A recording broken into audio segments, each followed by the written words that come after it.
नमस्कार। सुनिए ज़रा, मैं आपका स्वागत है। मेरा नाम है रोहित दुबे और मैं आपको सुनाने जा रहा हूँ शम्सुर रहमान फारूकी द्वारा लिखी कई चांद थे सरे आसमां का 13वां बाब, बनी ठनी।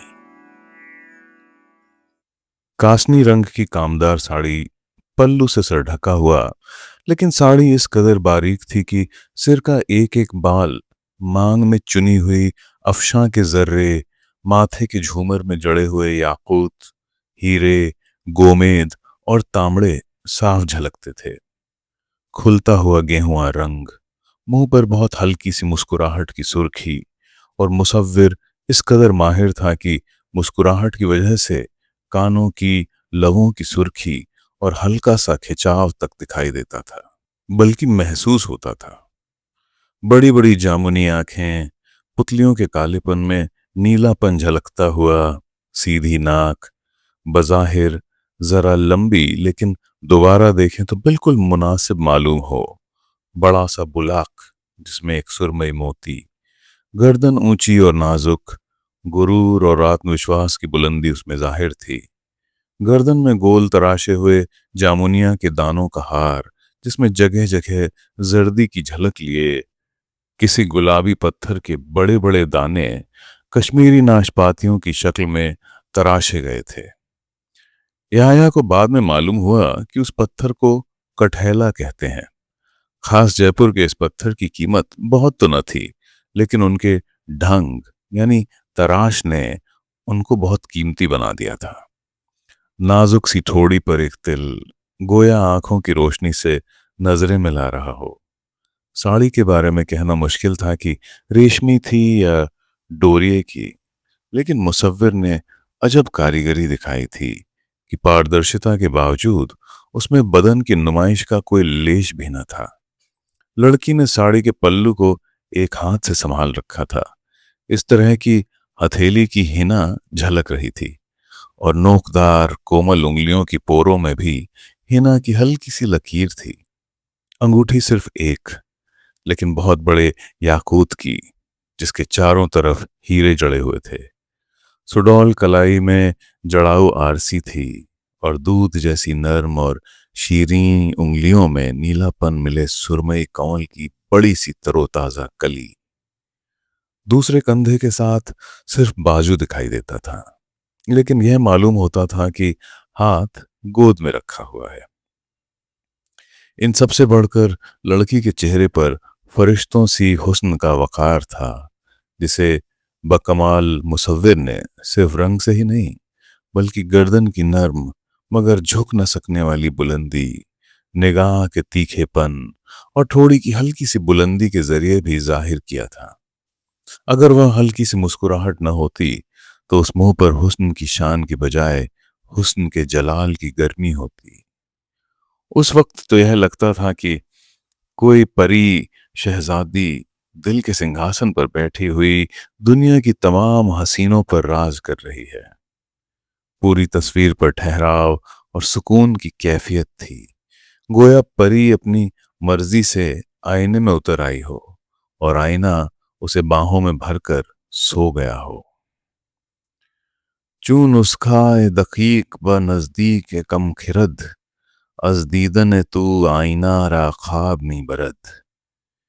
जैसे किसी मूर्ख के हाथ में कोई मुश्किल किताब हो तो उसे नींद आने लगती है, उसी तरह जब आईना तुझे देख लेता है तो वो इस तरह स्थिर हो जाता है जैसे नींद उसे उड़ा ले गई हो। मोहम्मद याया को न मालूम था कि वह कोई हकीकी लड़की न थी, बल्कि राजपूता ने, या यूं कहें कि किशनगढ़ की श्री राधा थी। नीले सुरमई कंवल की कली में यही भेद था। कली प्रतीक है दिल की, और श्री कृष्ण का रंग नीला या सांवला माना जाता है। और यह तस्वीर कोई सच्ची तस्वीर न थी, बल्कि एक लंबे जमाने से किशनगढ़ के मुसव्विर बनी ठनी के नाम से श्री राधा की तस्वीर यूं ही बनाते आए थे। याया को तो ऐसे लगा जैसे किसी ने मछली पकड़ने के कांटे में उलझाकर उसका दिल बाहर खींच लिया हो।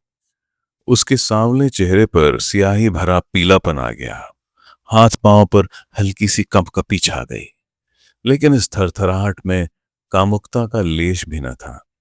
उसे आज मालूम हुआ कि माशूक को पूजने का शायर लोग क्या मतलब लगाते हैं, और यह भी मुमकिन है कि कोई शख्स किसी इंसानी वजूद को इस तरह चाहे जिस तरह लोग दरिया के किनारे पर छिटकी हुई नारंगी रोशनी में नहाते हुए आशियानों को वापस जाते परिंदों को चाहते हैं, जिस तरह लोग आधी रात के बाद संतूर पर बजती हुई भैरवी को चाहते हैं, जिस तरह लोग पहाड़ों की बर्फपोश चोटियों पर सुबह का गरेबान फटने की पृष्ठभूमि में झरनों की आवाज को चाहते हैं, जिस तरह लोग लंबे सफर के बाद घर की चौखट को चाहते हैं, जिस तरह लोग खूबसूरत कालीनों दिल फरेब तस्वीरों को चाहते हैं कि बस देखते रहिए, सुनते रहिए, ना कुछ गरज हो, ना किसी नतीजे की उम्मीद हो, न वक्त का एहसास हो, न किसी कारनामे का धोखा। या बडगामी का जी चाहा कि तस्वीर को कलेजे में भर ले और हमेशा के लिए सो जाए। उसके खोएपन को देखकर मौलाना तकीउद्दीन ने कहा, यह तस्वीर ख्याली है जनाब मन। वैसे आपको पसंद आए तो मुसव्विर की तरफ से तोहफा कबूल फरमाएं। जी जी जी, क्या फरमाया जनाब ने? मोहम्मद याया हड़बड़ा कर बोला, आपका तोहफा सिर आंखों पर मेरे लिए सम्मान है, लेकिन तस्वीर ख्याली ही सही। मैं इतनी कीमती तस्वीर किस तरह तोहफे के तौर पर कबूल कर लूं? नहीं नहीं, गुस्ताखी माफ, ये ना होगा। मोहम्मद याया दिल में खुद को कोस रहा था कि ऐसा अपने आप को खो देना क्या कि सब पर हाल खुल जाए। उसे बाकर मावरा उनहरी का शेर याद आया और उसने अपने होंठ सख्ती से भींच लिए। भला आंखों का कलाम चेहरे से क्यों कर जाहिर हो। इश्क में गुफ्त ब मंसूर की ए तिश्नाए शौक, दर हके ख्वेश कसे हम चू तू गम्माज नबात।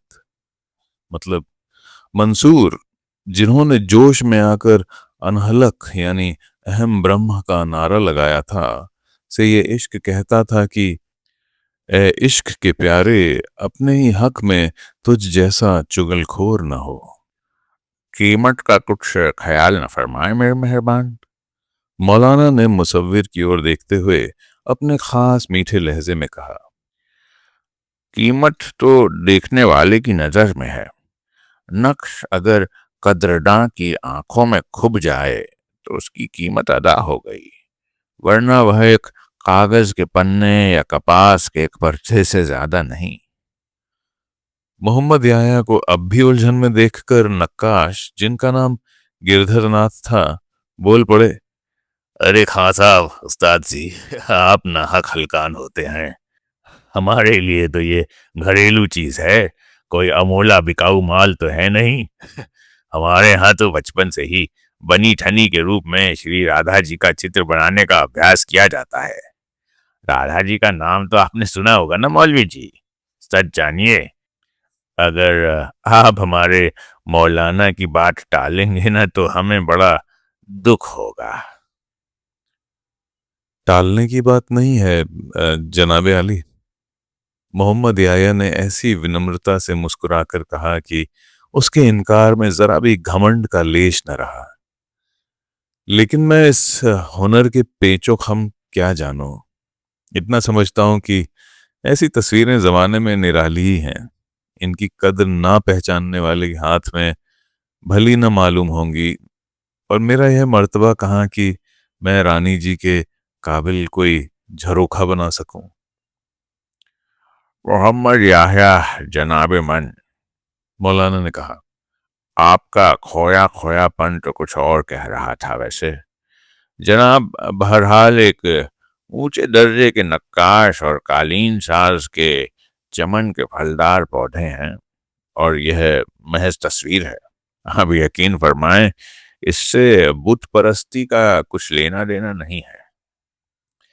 बेशक हजरते वाला दुरुस्त फरमाते हैं, लेकिन मेरी तारीफ एक नाअहल की ओछी हैरानी से ज्यादा न थी।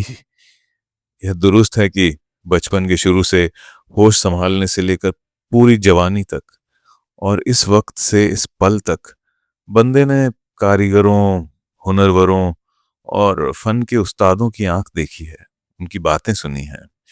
लेकिन इतनी देर में गिरधर नाथ ने बस्ते की तमाम चीजों को उलट पलट कर एक और तस्वीर निकाली और बोले, लीजिए जनाब, ये वही तस्वीर है, लेकिन नाप में पहले वाली से आधी है और रेशम पर नहीं, मोटे कागज पर है। इसके तो दाम कुछ नहीं है, इसे ही कबूल कर लें। अब मोहम्मद याह्या को वह तस्वीर कबूल करनी ही पड़ी। लेकिन जब वह उसे कपड़े में बंडल की तरह एहतियात से बांधकर वापस जा रहा था, तो उसका दिल अजब तरह के अंदेशों से भरा हुआ था। बनी ठनी की तस्वीर का राजपूताने से आना और मोहम्मद याह्या के गंभीर, वक्त और जिंदगी के उतार चढ़ाव से बाखबर बौद्धिक वजूद की ऊपरी तहों को चीर कर उसके जीवन की गहराई में यूं हलचल मचा देना, उसे अपनी पुरसुकून और इत्मीनान भरी जिंदगी में किसी बड़े फेरबदल का हरावल दस्ता लग रहा था। हालांकि अब उसे मालूम हो गया था कि वह तस्वीर ख्याली थी। लेकिन लेकिन लोग ख्याली तस्वीरों पर भी तो मर मिटते थे।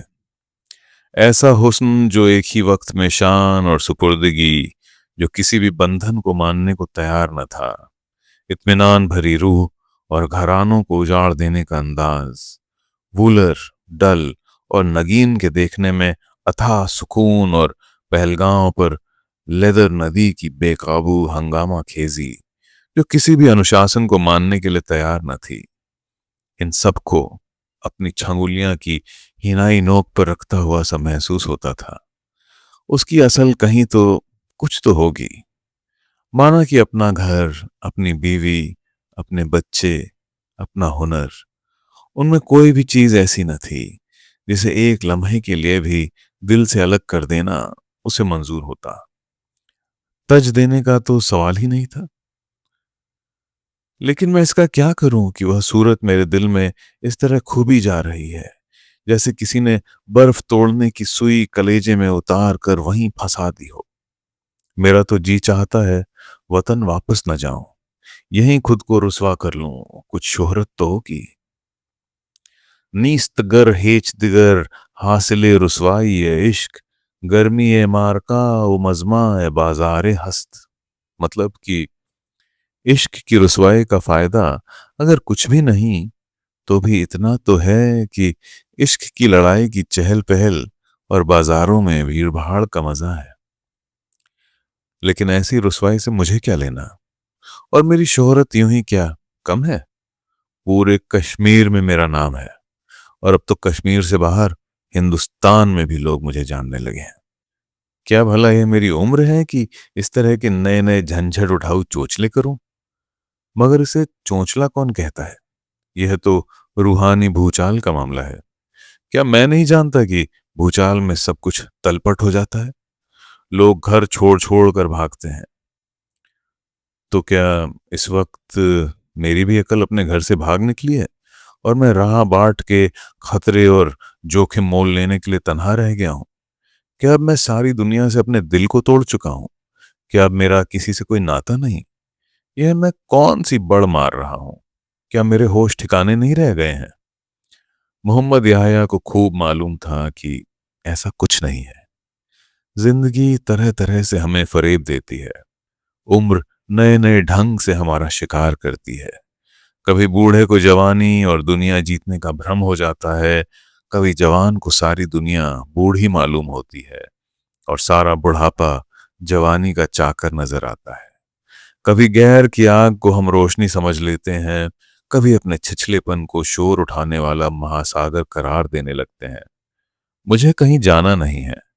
मैंने अपनी सतह को पा लिया है, अपनी रोशनी हासिल कर ली है।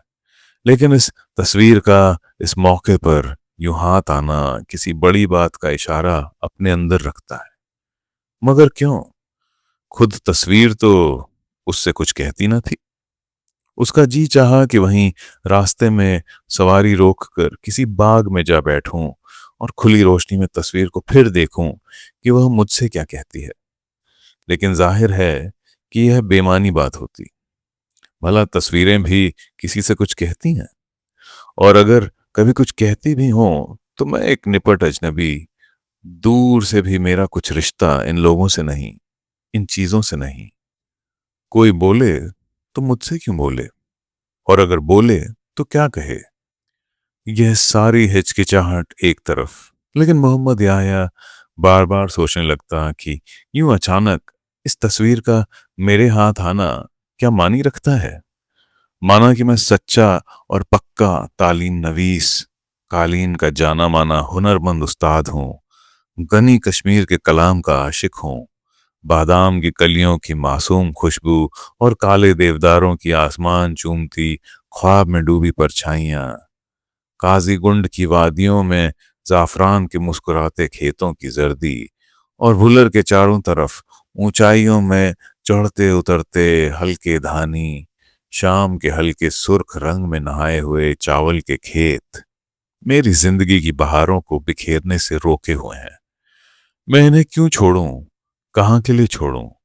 मेरा घर, मेरी वफादार बीवी, मेरे सुख दुख की साथी। लेकिन मैं तो कश्मीरी नहीं हूं, मैं तो दूर धुंधले किसी खुश्क भूरे इलाके का हूं, जहां गर्मियों में बिच्छू के रंग की खाक उड़ती है, जहां हवा के थपेड़ों में सियाह और सुरमई मौत सुबह शाम रक्स करती है, जहां दो दो तीन तीन बरस तक बारिश नहीं होती। तो दोस्तों, ये था कई चांद थे सरे आसमां का 13वां बाब। अगले बाब हम जल्दी ही लाएंगे। लाइक, सब्सक्राइब और शेयर करना मत भूलिए। शुक्रिया।